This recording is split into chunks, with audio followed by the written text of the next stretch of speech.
Rerir's story ended rather abruptly, didn't it? Thrown into a moongate and then not a peep, not even in the Luna 4 trailer. But I do think we'll see him again now that Columbina has fallen into a moongate herself, and it might explain something I've been wondering about ever since I first saw him. Both he and Columbina share this magenta color, the same color as the crimson moon.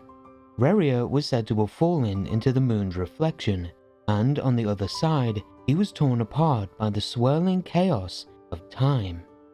Every time we've seen a moongate, there are shattered fragments on the other side, so it seems to lead to either the iridescent or eternal moon's reflection. The moon's sisters held the authorities of time, space, life, death, and possibly reason, though that last one might have been tied to Nibelung's throne. They shared these powers equally, but I don't think it was like 33% of each, as there are small hints that each sister was affiliated with one or two in particular. The authority over time is vaguely hinted at in the description of transient resin, as it speaks of us dwelling within the bounds of time. And then there are the transience talent books of Inazuma, which tie into Makoto's view of eternity as transient moments compared to A's stasis. In this trailer, the eternal moon is shown as dull purple, with the frost moon as light blue and the iridescent moon as white.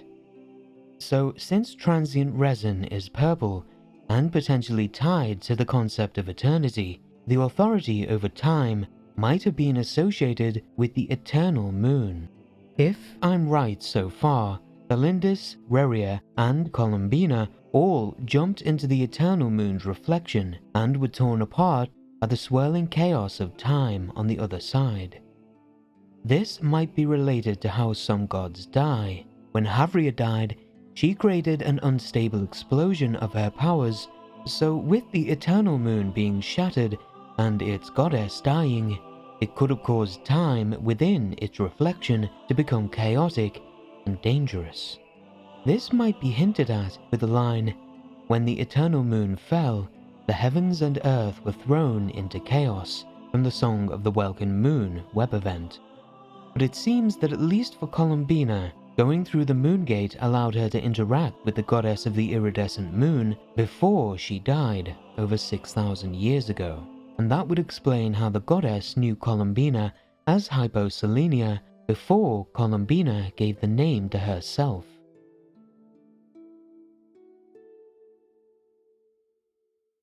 We know the iridescent moon is associated with fire, as Columbina tells us. The iridescent moon's marrow, still burning away like an undying flame, yet now contaminated by the abyss. It has taken on a new form entirely. The moons were created before the elemental system, and phlogiston is Tevat's primordial form of energy.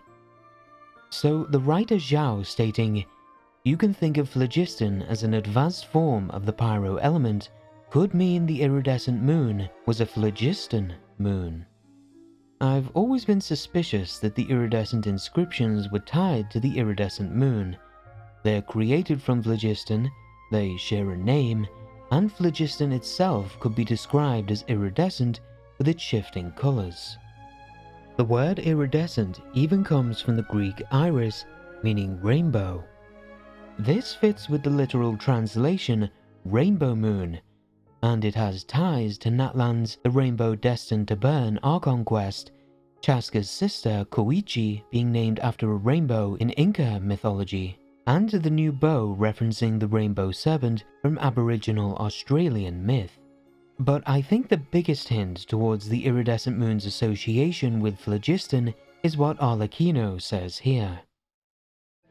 Mistress of the 7 hues of ages past, great mother of the present, crimson-clad sovereign of the 2 realms, by fire severed, by fire renewed, I offer myself now and beseech your descent.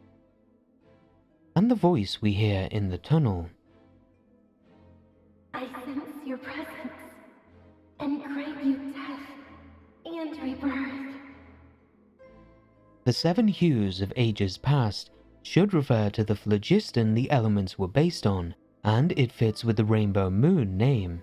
But being able to grant death and rebirth seems to finally give us an answer to a question I've had since Inazuma. There's a lady of the moon's golden halls mentioned by the boatman of Surumi Island. Ay ay ay, the fog is long scattered, and long scattered is the fog. Yet who has not boarded? The lady of the golden halls shall be angry, most angry. Since he's a ferryman taking the souls of the dead into the afterlife, this moon mansion with golden halls may be a part of how reincarnation worked in the ancient past. I say this because the boatman's song is based on the Ainu lullaby 60 Cradles, describing a soul's journey along a river to the golden house of a god who births new life. If the golden halls were a place of rebirth, they may have been on the Iridescent Moon, because if the voice in the tunnel was the Iridescent Moon's goddess, she had control over death and rebirth. This might have involved phlogiston, as it can store people's memories, allowing them to be placed into new bodies for their next life. It would explain Nicole's line, In that era, there was no boundary between life and death. Willpower flowed freely among countless beings.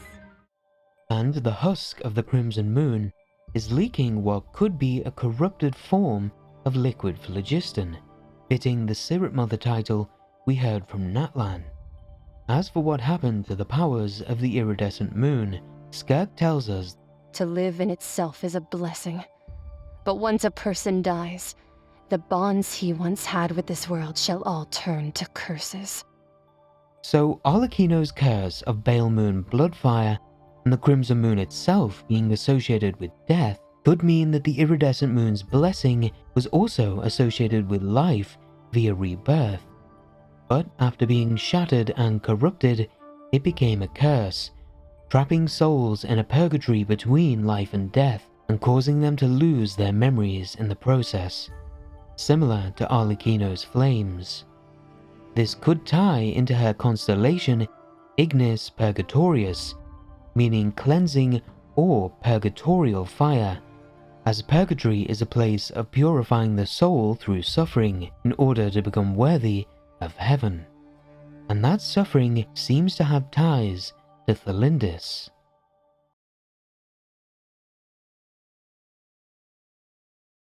After we take the Iridescent Moon's marrow and the domain starts collapsing, Columbina tells us that only a dark will remains in this space.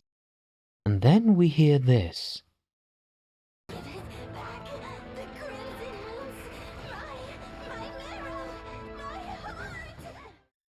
This implies it's the corrupted consciousness of the Iridescent Moon's goddess, but when we talk to her, her voice came from within the moon marrow, and the name Crimson Moon only appeared after her death. So it made me wonder, who else could this voice belong to? It could be an abyssal mimic within the husk. We've seen the Abyss able to mimic even a dragon sovereign, but that would be a bit repetitive not long after Natlan. My first thought went to Tholindis. We saw after images of her gaining access to the chamber with the moon marrow, and she seems to have viewed it as her only hope. At first, the portal she went through looks like a moon gate leading to the eternal moon's reflection, as the fragments are the same as the ones we can see in the sky. But the cutscene also shows the portal as red in Rerir's memories, with Tholindis disappearing like one of Arlecchino's shades. So with Columbina potentially meeting the goddess of the Iridescent Moon, Tholindis disappearing like she was consumed by Arlecchino's flames, Rerir having that magenta-coloured abyssal power and emerging from what looks like a mini Crimson Moon, it all seems to point towards them having some sort of encounter with the iridescent moon. The best way I can make sense of it is this. After jumping into the moon gate, the swirling chaos of time shreds you up and throws your soul into the ancient past, before the moons were shattered. And since the moon sisters switched places in the sky, they could have had a similar orbit, meaning the person's soul could be close enough to be pulled into the golden halls to be reincarnated.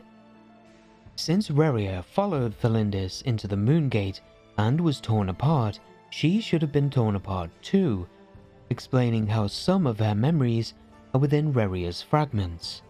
If the people who jump through a moon gate are pulled into the Golden Hall's reincarnation system though, her soul could have been detected and taken in by the iridescent moon, merging with the phlogiston to be reborn.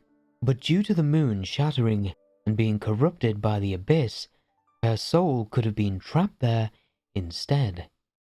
Rerir would probably be rejected from the Golden Halls due to his abyssal powers and being unable to die, separating him from Tholindis again. But we know the Iridescent Moon's goddess accepted the abyss to save herself as she was scared of dying. So having Rerir's abyssal powers in the same location and his title, Blasphemy Against Death, could mean she absorbed some of his powers in particular. If Tholindis' soul was already absorbed into the phlogiston and couldn't be removed before the moon was shattered, it'd give Rerir the chance to save her from dying too, but keeping her soul in a state of suffering between life and death for about 6,000 years to do it. It would also be rather tragic that the one who corrupted the iridescent moon to become the Crimson Moon was the one who hunted her followers. It'd explain why he's obsessed with the moons in relation to finding Tholindis though, and I'd bet if he has some of her memories, he could be missing some of his own too. So some of Tholindis' memories are within Rerir's fragments, but the majority of her memories, or her soul, could be within the corrupted phlogiston of the Crimson Moon. We have Inefa saying that in the earliest reports of the Wild Hunt, people said they saw a woman within the mist. This fits with Tholindis' name. Tholins are a red aerosol in the atmospheres of planets and moons, and an aerosol is basically a mist. Plus, in Old Norse, dis meant lady, female spirit, or goddess, so her name could mean something like Lady of the Red Mist. There could be another meaning behind her name though. In Old Norse, Thol means endurance or suffering, and dis derives from the Proto-Germanic Edis, a term for powerful female spirits associated with fate. So Tholindis could be a suffering spirit tied to fate. She definitely went through a lot of suffering, so the name fits. But with the poem Tholindis and Columbina recite, being a spirit of suffering would fit the Iridescent Moon's goddess pretty well too. So it could be that Tholindis' remaining will or soul within the husk of the Crimson Moon was affected by abyssal corruption and suffered memory fragmentation for over 6,000 years, making her hopes to use the marrow twist into believing it was her heart. I'm not sure if this will be relevant, but the heart seems to be a common theme among people associated with the Crimson Moon, with Arlecchino, Rerir, and potentially Tholindis.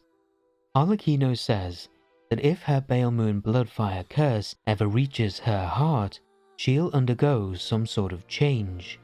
And if the voice calling the Moon Marrow her heart was Tholindis, it'd set up a parallel between her and Rerir trying to take his heart back from Flint's, both being purified by the Traveler.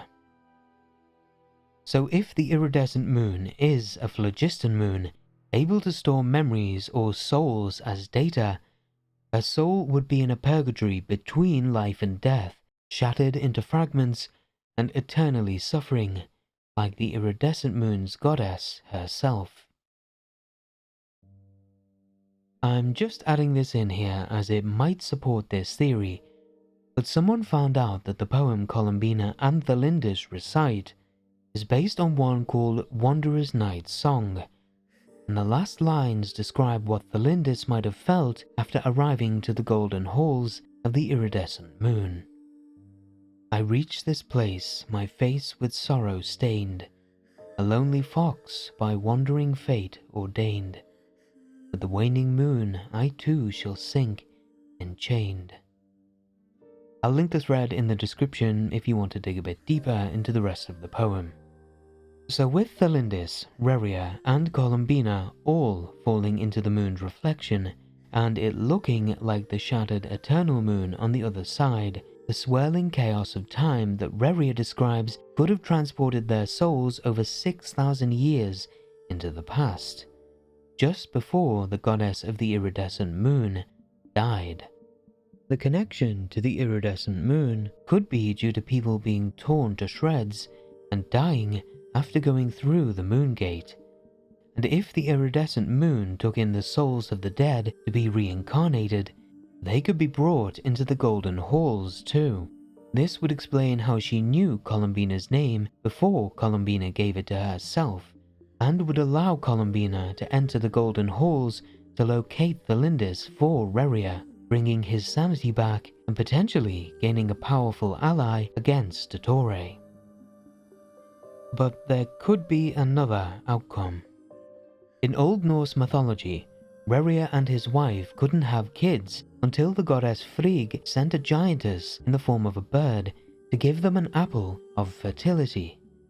The bird in our case could be Columbina, the little dove. Long story short, Norse Rerir died of an illness and his wife was pregnant for 6 years before asking for a caesarean to save her child's life at the cost of her own. He was born fully grown and kissed her before she died, going on to become King Volsung. If Tholindis' soul was trapped in the phlogiston of the iridescent moon before it shattered, it'd be for about 6,000 years to the current day.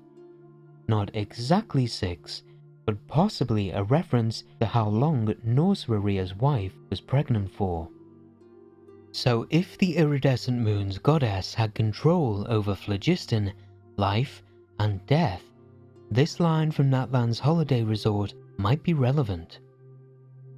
O Spirit Mother, O phlogiston Father, let us meld together like sweet honey and burn like flames. This sounds like the alchemical marriage or chemical wedding from alchemy, where two opposing forces, often represented as a red king and a white queen, merge through death and rebirth to create something greater than themselves. If Tholindis was unable to regain her body due to the moongate tearing it apart, Rerir might choose to merge with her with the help of Columbina and the goddess of the iridescent moon. And if this was before the iridescent moon became corrupted, it could trigger an annihilation reaction between the phlogiston containing Tholindis' soul with Rerir's abyssal corruption. This could allow them to die together and create an entirely new entity that'd sort of be like their child, and would explain who this voice was talking to. Though now that we've seen Columbina's eyes, they do look fairly similar to Tholindis', and she has the white and reddish colour scheme with her magenta hair that I'd expect of a red king and a white queen merging together. So maybe she's the one being reborn with the help of Rerir, Tholindis, and the goddess of the iridescent moon, finally being accepted by Teyvat as the goddess of the Welkin moon. But even then, why would she be accepted by Teyvat? Well, Istaroth was asked by the people of Hyperborea to protect the 4 imprisoned moons, and she seems to be the one in charge of Teyvat's fate right now, with it being woven into time. The goddess of the Frost Moon was the one to weave the silver threads of fate in the past, so maybe Istaroth taking up this role will feel some sort of obligation to help Columbina as an apology for what happened to the Moon Sisters, especially as Columbina is referred to as the daughter of the Frost Moon.